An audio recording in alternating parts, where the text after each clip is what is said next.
আজকে এইখানে এই বিশাল সমাবেশের প্রয়োজন হলো কেন? 5ই আগস্টের পর আমরা একটা মুক্ত বাংলাদেশ পেয়েছি। 5ই আগস্টের আগে যে ফ্যাসিবাদের বাংলাদেশ ছিল, 5ই আগস্টের পর এখন একটা মুক্ত বাংলাদেশ। এই মুক্ত বাংলাদেশের জন্যে 16 বছর বিএনপির লক্ষ লক্ষ নেতা কর্মী বুকের রক্ত দিয়ে আন্দোলন করেছে।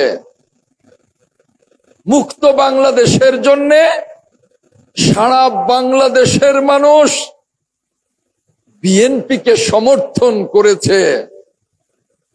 এই 16 বছরের আন্দোলনে বিএনপির শুধু দাবি নয়, জনগণের দাবি কি ছিল? একটি অবাধ এবং নিরপেক্ষ নির্বাচনের মধ্য দিয়ে জনগণের সরকার গঠন করা, তাই তো? সেই জনগণের সরকার গঠন করতে হলে কি দরকার? একটা জাতীয় নির্বাচন। একটা জাতীয় নির্বাচন। 5ই আগস্টের পর আমরা বলেছি আমরা গণতান্ত্রিক বাংলাদেশে ফেরত যাব, আর ফ্যাসিবাদের জায়গা এই গণতান্ত্রিক বাংলাদেশে হবে না। আর সেজন্যই আমরা স্পষ্ট করে বলেছি 5ই আগস্টের পরে বিশ্বখ্যাত নোবেল জয়ী ডক্টর ইউনূসের সরকারকে আমরা সমর্থন করি, সারা জাতি সমর্থন করে। কারণ ডক্টর ইউনূস একটি অবাধ এবং নিরপেক্ষ নির্বাচনের মধ্য দিয়া শান্তিপূর্ণ ক্ষমতা হস্তান্তরের ব্যবস্থা করবেন। আর সেজন্য আমরা সরকারকে আমাদের সমর্থন অব্যাহত রেখে স্পষ্ট বলে দিয়েছি আমরা সংস্কার চাই। এই সংস্কারের জন্যে বিএনপি 31 দফা কর্মসূচি জাতির সামনে উপস্থাপন করেছে। বিএনপির ভারপ্রাপ্ত চেয়ারম্যান দেশনায়ক তারেক রহমানের নেতৃত্বে। দেশনায়ক তারেক রহমান প্রতিজ্ঞা করেছেন একটি সমৃদ্ধ গণতান্ত্রিক বাংলাদেশ গড়তে। 31 দফা শুধু বাস্তবায়ন করবেন না, এই কর্মসূচি চলমান থাকবে। এই 31 দফার পরে বাংলাদেশের বাস্তবতায় আরো কোনো কর্মসূচির প্রয়োজন হলে বিএনপি তা অন্তর্ভুক্ত করতে কোনো দ্বিধা করবে না। বিএনপি তো সংস্কারের বিরোধী নয়, কিন্তু সংস্কার বাস্তবায়ন করতে হলে নির্বাচিত সংসদ দরকার, তাই না? তাহলে সেই নির্বাচিত সংসদের কথা বিএনপি বলছে, দেশনায়ক তারেক রহমান বলছেন। কেউ কেউ বলবার চেষ্টা করেন যে এই মুহূর্তে নির্বাচন নয়, সংস্কার চাই। ভুল ব্যাখ্যা দিয়ে জনগণকে বিভ্রান্ত করা যাবে না। কেউ কেউ বলেন আগে স্থানীয় নির্বাচন চাই। আগে যদি স্থানীয় নির্বাচন হয়, সেই স্থানীয় নির্বাচনের জন্য কি 16 বছর আমরা আন্দোলন করেছি? না, বাংলাদেশের মানুষ গত 16 বছর ভোট দিতে পারে নাই। তারা একটা জাতীয় নির্বাচন চায়, তাই তো? স্থানীয় নির্বাচন হবে, ফ্যাসিবাদের দূষরেরা স্বতন্ত্রের ব্যানারে আবার ঐক্যবদ্ধ হওয়ার সুযোগ পাবে। সেটা কি উচিত হবে?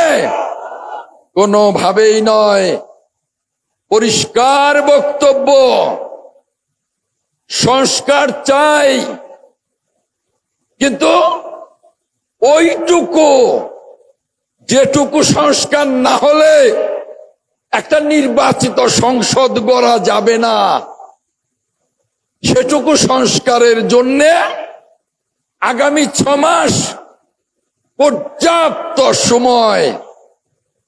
বাকি যে সংস্কার, সেই সংস্কার আমরা চাই, তার চেয়ে অনেক বেশি সংস্কার চাই। সেই সংস্কার নির্বাচিত সংসদের মাধ্যমে সেই সংস্কার করব আমরা।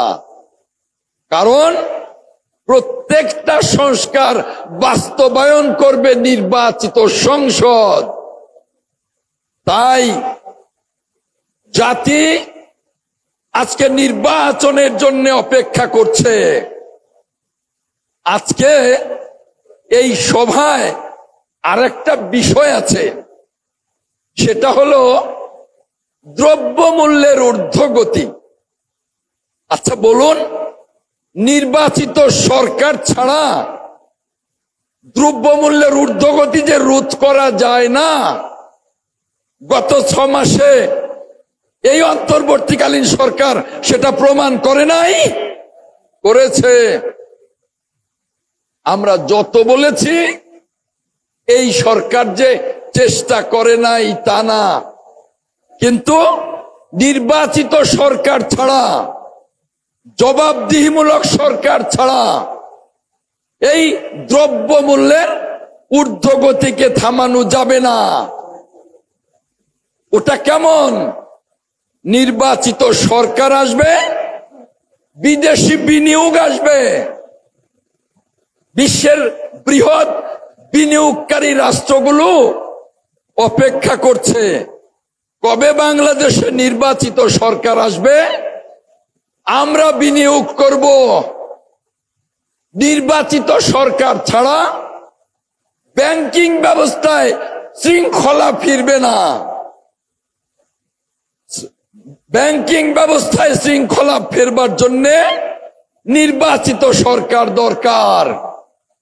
নির্বাচিত সরকার ছাড়া বাংলাদেশের সাংবিধানিক প্রতিষ্ঠানগুলো শক্তিশালী হবে না। অর্থাৎ সামগ্রিকভাবে, একটু কথা বলবেন না প্লিজ, সামগ্রিকভাবে এখন এই দেশটার স্থিতিশীলতার জন্য, বিনিয়োগের জন্য, অর্থনীতিকে চাঙ্গা করবার জন্য, মানবাধিকারকে প্রতিষ্ঠা করবার জন্য, আইনের শাসন প্রতিষ্ঠা করবার জন্য, সমস্ত সার্বিক উন্নয়নের স্বার্থে এই মুহূর্তে নির্বাচন দরকার। আর যারা মনে করছেন নির্বাচন হলে তো ভোট পাবো না, তাদের উদ্দেশ্যে বলতে চাই, গণতন্ত্রের জন্য লড়াই করছে। আপনারা আসুন, গণতন্ত্রের লড়াইয়ে নির্বাচন হলে যদি গণতন্ত্রকেই ভালোবাসেন, বিজয় যেমনি স্বীকার করবেন, পরাজয়ও তেমনি স্বীকার করবেন। দুটোই নির্বাচনের গণতন্ত্রের সৌন্দর্য। বিজয় এবং পরাজয় দুটোই গণতন্ত্রের সৌন্দর্য। তাই যারা গণতন্ত্রকে মানেন, যারা দেশকে ভালোবাসেন, আসুন সকলে মিলে এক হয়ে দ্রুত নির্বাচনের জন্য সরকারের কাছে আহ্বান জানাই। কথা ঠিক তো? সকলে একটু হাত তুলে দেখান কথা ঠিক। আজ হাত নামান। ধন্যবাদ। প্রধান অতিথিকে বলতে চাই, দেখে যান প্রিয় নেতা, সারা টাঙ্গাইলের মানুষ নির্বাচনের পক্ষে রায় দিয়েছে। সারা টাঙ্গাইলের মানুষ নির্বাচনে ভোট দেওয়ার জন্য প্রস্তুত হয়ে আছে। এই কথা বলে আগামী দিনে আপনাদের সকলকে আরো ঐক্যবদ্ধ, আরো গণতন্ত্রের যাত্রায় সারা টাঙ্গাইলবাসীকে এক করবার অগ্রযাত্রায় সারা টাঙ্গাইলবাসীকে শরিক করবার জন্য আহ্বান জানিয়ে আমি আমার বক্তব্য এখানেই শেষ করছি। আল্লাহ হাফেজ। বাংলাদেশ জিন্দাবাদ। বাংলাদেশ জাতীয়তাবাদী দল জিন্দাবাদ। শহীদ জিয়া অমর হোক। দেশনেত্রী বেগম খালেদা জিয়া জিন্দাবাদ। প্রিয় নেতা দেশনায়ক তারেক রহমান জিন্দাবাদ। জিন্দাবাদ। আসসালামু আলাইকুম। মিশন 90 সংবাদের পিছনে নয়, ভিতরে ছুটি।